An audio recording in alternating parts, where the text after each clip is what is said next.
right, thank you for staying with DayBreak. Let's start that conversation. We'll talk about the debt blame game in just a bit, but let's take a look first at the dailies and what's going on. Let me introduce my guest really quick. Honorable Isaac Moura, nominated senator, is here with us. Asante sana for making time. Honorable Pio Wandai, member of parliament for Gunja and chair Public Accounts Committee, thank you for making time. Reginald Katzutu is joining us. He's the CEO Amana Capital, is joining us from London. Thank you for making time. And Dr. Fred Ogola, lecturer and economist. We'd like to hear views on every single topic that we'll touch on here. On Twitter, at Trevor Mbija, at Citizen TV Kenya, use the hashtag DayBreak. Let's start off with the Daily Nation. Front page, a lame duck king, they say. The war at the president's door. Embers of a 2017 fallout within Jubilee Party. After nominations fiasco still simmering. DP Ruto has made tremendous inroads into Central and outsmarted President Uhuru. Number 3, the region says it has lost the most in the president's war on counterfeit. And number 4, Uhuru's dalliance with Raila is seen as a betrayal of the region's loyalties. Honorable Moura, I'll start with you on this one. The Sagana 3 meeting is happening today. Does the president have the capacity to deliver his stronghold to the Azimio team? No, he doesn't. There's no doubt about that. I mean, not unless things change. Currently, the way they are, people do not understand Central Kenya. Central Kenya is not a fiefdom where you have a king, who says if you go right, we go right. It's a very collegiate kind of leadership. In fact, it has got 3, pillars. Mudhamaki, who are leaders, Jamba, who are warriors, and Getonga, who are the rich men, the people who are so it's a tripartite. So we don't have one titular leader, you see, who then is everything. This is an introduction of a latter day kind of, polemic kind of politics. And you can only see that success having come from the fact that we need to be in one party and have one presidential candidate and rally all of the votes to one basket. That has worked when we have had a Kikuyu presidential candidate. Okay. And Trevor, you know very well that the Central Kenya region has produced the highest number of presidential aspirants, actually. I mean, my count is that every other time, even last election, in the at least 4 or 5 out of those that want to contest. So it goes away up to 1992.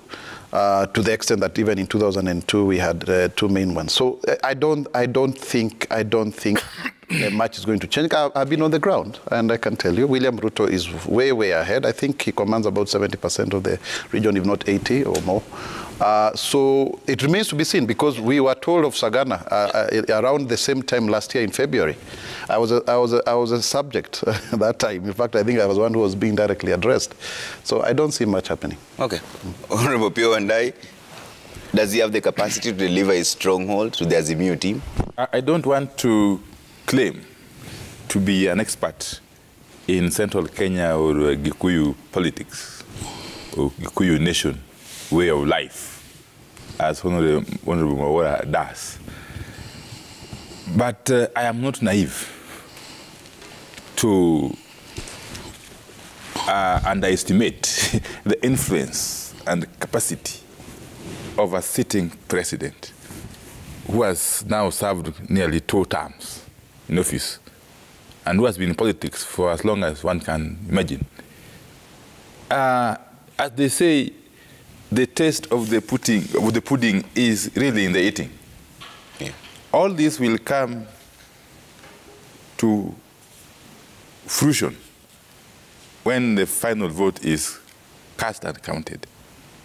I think it is rather too early to dismiss Uhuru Kenyatta in the politics of Mount Kenya in 2022, that is August.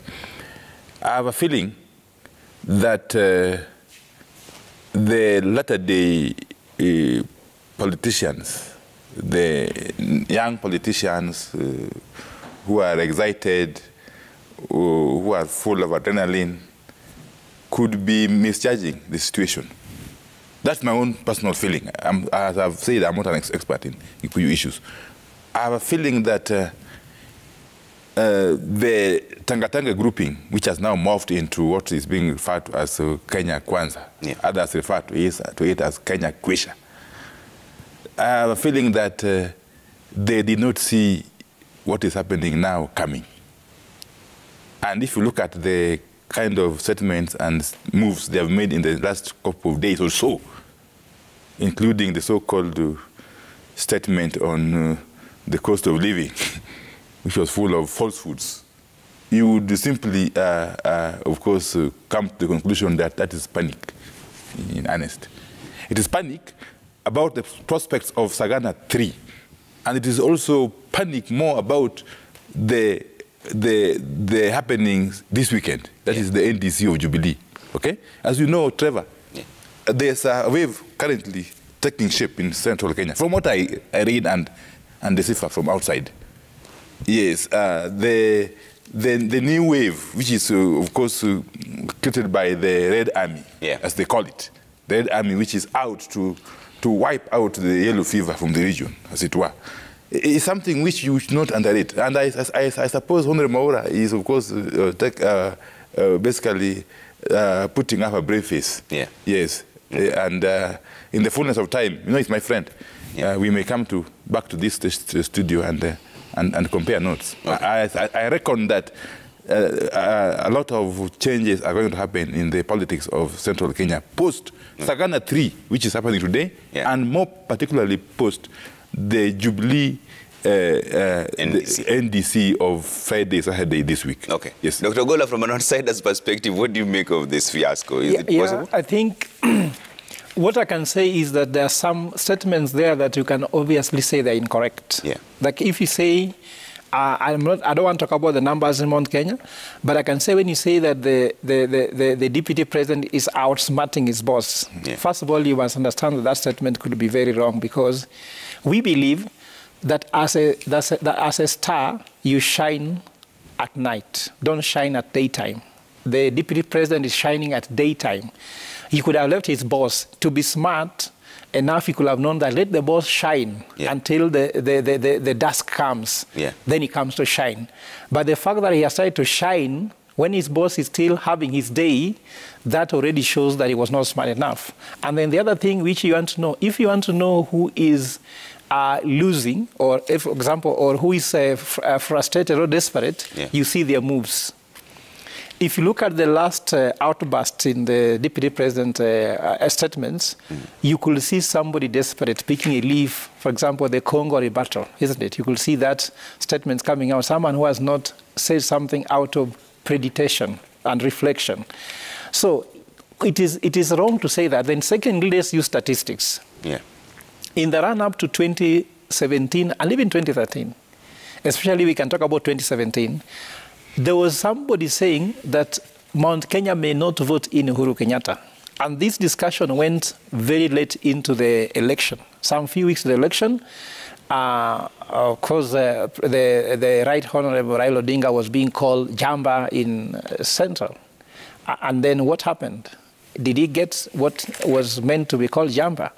So it is too late now, it's too early to start saying that Central is with the deputy president. And what I could say is that is Raila Odinga having the right strategy for Central? I think this time people say that he has a better strategy than last time, and therefore you can realize that his percentages can only grow. And if you look at the kind of endorsement he's gotten from those areas, you could see this endorsement he has never gotten, and that's why he says finally he seems to be knowing how to climb the mountain. And that makes me think that even the desperate economic numbers they're trying to say, when you tell people you are going to lower the cost of living, bread has never gone down since independence. I'm an economist. What Kenyans want is more income in their pocket to afford their food. If you tell me that bread will be down, Trevor, tell me any day you had. Bread has moved from 10 shillings to 5 shillings. I used to buy bread at 3 shillings as a young boy. Now it's how much?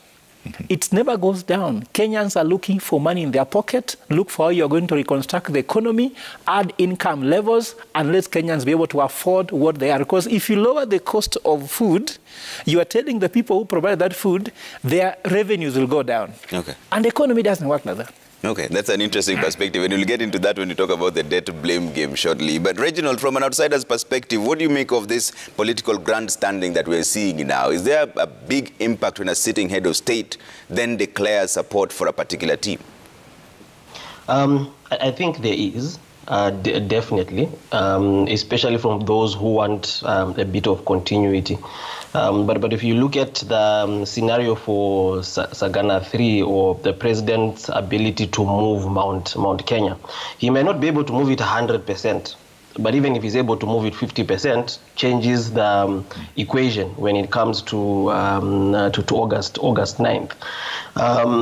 And sometimes, as the previous speaker has mentioned, you look at people's actions and they will define what they think of a situation. If Kenya Kwanza believe that Mount Kenya has shifted, Uhuru has no impact, you'll realize the amount of time they'll spend there will be equivalent to the amount of time they spend in Rift Valley. If you look at that amount of time that Kenya Kwanza has spent in Eldoret, so to speak, or counties which are pretty much linked to UDA, you'll find they'll spend more time in places where they need to work the ground more. And if you look at the last 4 years, the Deputy President has spent a lot of time in Mount Kenya, and at the announcement of Sagana 3, I don't know whether it was in their plans to go back to Central, but they went back to Central, and they've camped there the whole week, just before the President has come. And their focus has shifted, if you listen to what they've been talking about. One, it's more of, don't let the President force this person on us. Then now the President, because of this person, the President wants to bring cost of living went up, trying to drive a narrative or expectation that cost of living will go up even higher if this person comes. So you'll find it was a move to try and make sure that they whip up people's emotions not to listen to the President when he comes. If they believe that the people did not or will not listen to the President, they will have gone to another region to work that place. So I believe there is a bit of truth in the element of that. There's a bit of panic on Kenya Kwanza, and they had to go back to Mount Kenya, spend the amount of time and amount of money they have spent there, just to try and counter what most probably they think will be coming, which what I see is influence. All right. Honorable Mora, the Standard has a different perspective. The Standard says which way Mount Kenya has Uhuru to spill the beans. Does it matter what the President says in regards to his relationship, deteriorating relationship with the Deputy President William Ruto? Could that make a difference if he says this is the reason why we differed, and this is the reason why I'm supporting someone who was seen as my arch rival? I think, Trevor Mbinja, the scaremongering that has been done about oh, we are waiting for this to change. Oh, we've had this a lot of times, really. It's not the first time. It's not going to be the first time to hear that. And I don't even think it's going to be the last time to hear this kind of fear-mongering, that something drastic is going to happen. Every time that is said to be done, it's always an anticlimax. I mean, you even saw some people, over the weekend trying to make some statements about the Deputy President and the President and whatever. So I don't expect much from that, honestly. I mean, I told you I was a subject myself. I was the subject matter of the last Sagana. I mean, personally I was, and I was addressed, I think, at least 4 times. So I don't think there is anything to really expect that will be earth-shaking. I mean, we have asked these questions ourselves before. What happened between the President and the Deputy? And we only hear people saying, oh, the Deputy President went ahead of the President. But the truth of the matter is, when we were at State House, the last real PG meeting of Jubilee, we were told to wait until the 4th year to do elections. It would not have happened, because the handshake was preconceived before the last general elections. I'm privy to that. And if William Ruto had waited for him to be endorsed by the President Uhuru, he would be in very bad shape. So it was actually very good that he went out there to seek for his own support, because all along there was a scheme to ensure that he becomes, irrelevant, and I thank God that that happened. In fact, the 48 laws of power say very clearly that the fortress is with the people. You find security with the people. That has been the game plan of Raila Odinga since time immemorial, and that is why he has remained relevant more than his NASA core principles and other people that he has, teamed up with in the past. So I don't think by March this year the presidential election shall have been decided. William Ruto is not just, anchoring on the Mount Kenya votes alone, about 5.8 million votes to be precise.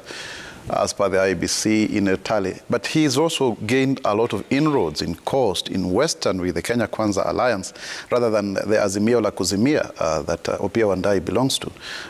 He actually has gotten more support than even the way President Uhuru Kenyatta had under Uhuruto.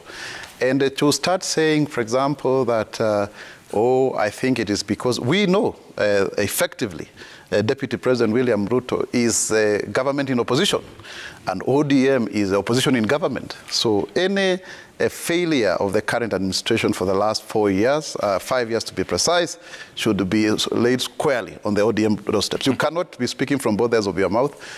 If you have gotten into government, you are getting the support of the deep state, then you must carry the blame. And I can tell you, Opiah Wandayi, my good friend, and I know we come from far with him, this man.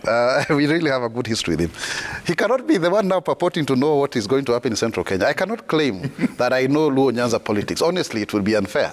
So he should also leave that to us to commentate. But honestly, the same people who are shouting that Uhuru is a Mlevi, is a I don't know what, are now the ones who are cheering him and saying that he is actually the angel who has just come from up there with the good news that Raila shall be president.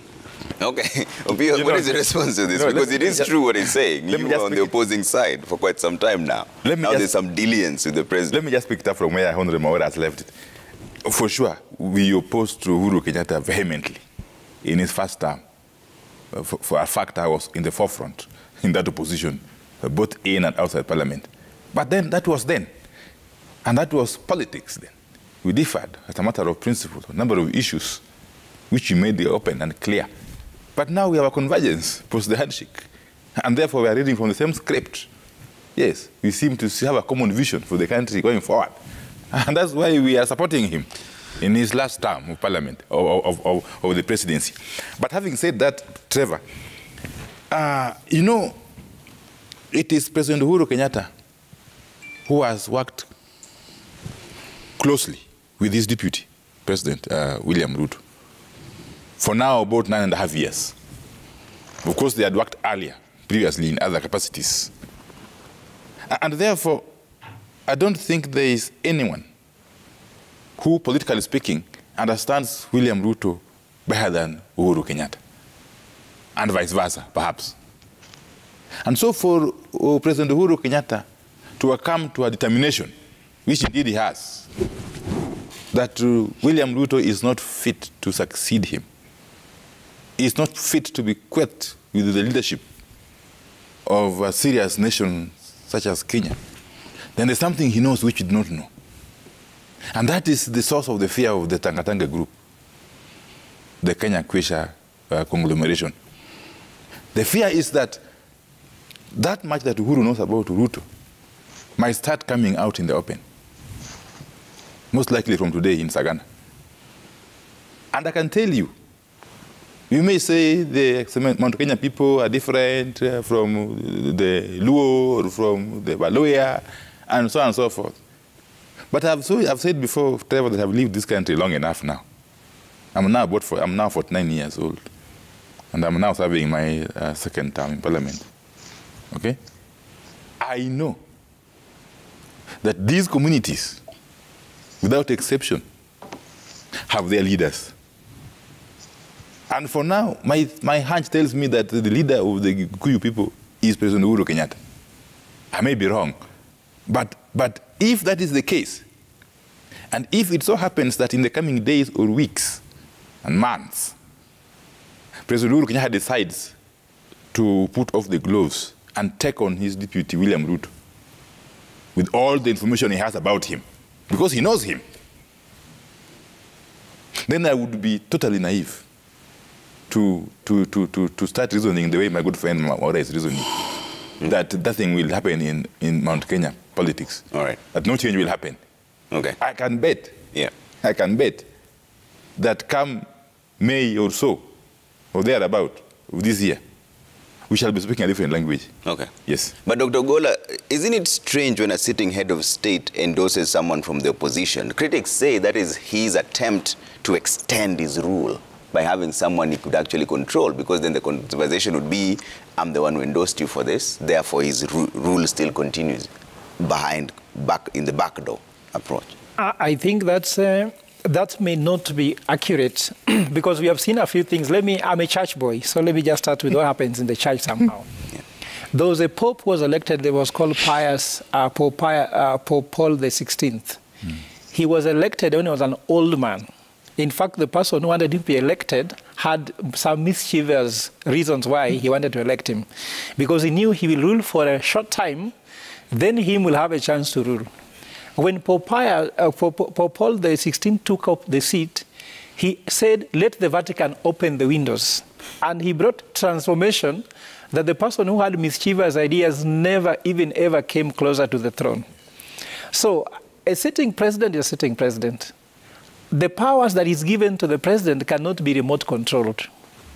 And I don't think that is a good assumption. I've heard things like that Raila's first term is Uhuru's third term. There's no such a thing. In fact, what I know very well is that when Raila becomes president, he will be substantively a president, and so people should look at him like that. And we have history where, for example, in DRC Congo, the person who opposed Kabila the most is nearly the one ruling the country. And then he has not been taking brief from Kabila. He has been ruling the country as a substantive president. Presidency is not something that you can say that you can remote control. Yeah. I know that even Uhuru is very much aware because he has used it. So let's not mislead. Then I would like to respond to Mwaura's point by saying that Mount Kenya has no leader. I'm economist. Let's use numbers. Mount Kenya has always rallied around one candidate for a long time. And look at the numbers. Look at Kibaki's election, isn't it? The 207. They went for Kibaki to the last man. Look at now when they were rallied around Uhuru in 2013 and 2017. So as a church boy, I believe in God we trust. The rest bring data. And if Mwaura can show us data to prove that Mount Kenya has no leader that they rally around, then I'll believe him. Okay. Reginald, let me bring you in onto this conversation, but now let's shift gears. There's still another conversation there. It's a cartel country, says Speaker on the cost of food. This also touches into the conversation we're going to have later on. Speaker of the National Assembly, J.B. Muturi, says Kenya has become a cartel economy where farmers are neglected to allow profiteers to make a killing. Is that your observation as well from an economist perspective? Cartels do exist, especially in Kenya and in the agricultural sector. I don't know if they call them cartels or middle people, but they do. They are there and they're in existence. But for it to come from the Speaker of Parliament, who sits in a house that can deal with cartels through legislating in a way that benefits farmers, I find mischief in that remark and that statement. Yeah, because Trevor, to be honest, I think that the greatest problem we have in this country is to have parliamentarians who don't know what their job is. And parliamentarians who are judged on performance, not based on the matrix of legislation, but based on the matrix of whether they've built a toilet in their village or opened a bridge here and there, instead of the legislation that they've championed inside the House, defended in the House, rejected in the House. And things like cartels, we should not leave to a president to fight. But some of these things can actually be literally sorted through legislation. But yes, cartels are there. Cartels control prices in most sectors. We even go to transport sector. The reason why we have not been able to transform the transport sector from the chaotic matatu, whatever, is because of cartels. And lack of strong legislation that then the enforcement part of the government can now run on or ride on.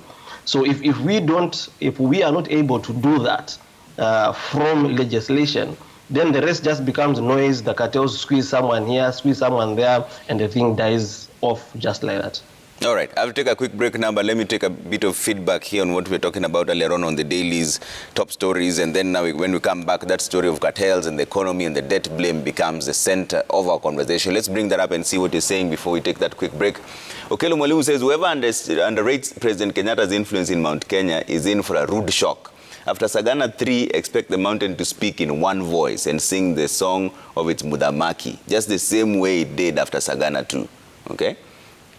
Chalu Rosie says Sagana 3 is going to bring to life the Jubilee Party. The president is the Jubilee Party leader and he has the right to do so. Jubilee forming political coalitions with ODM and other like-minded parties will make Kenya Kwanza to tremble. Okay? Arisa Rogers says it will be the real earthquake to happen in Sagana. What happened in Bomas was just a signal. Why should not Kenyans follow the advice from the father of the nation? Why do UDA shake and it's just a warm-up? Okay. Abdirahman Ali says Sagana 3 will be another earthquake for central Kenya. Uhuru and Raila need only 40% of central votes to win. Those who make noise don't have command on the ground. The Sagana 3 will be crucial for Uhuru, a must-win for Uhuru, not only central Kenya, but other parts of this nation. Benjamin Kobare says, will Uhuru move the mountain? My simple answer is that Uhuru is the mountain. Hence, there is no other credible kingpin. All right. All right, let's take a quick break. Now when we come back, we talk about the debt blame game and where we are as an economy. Is it unsustainable? Are we in good measures? And what should the next government do? Should the next government be thinking about austerity measures? We hear a lot of promises. Can they even fulfill it based on our pockets? Back with that in just a bit.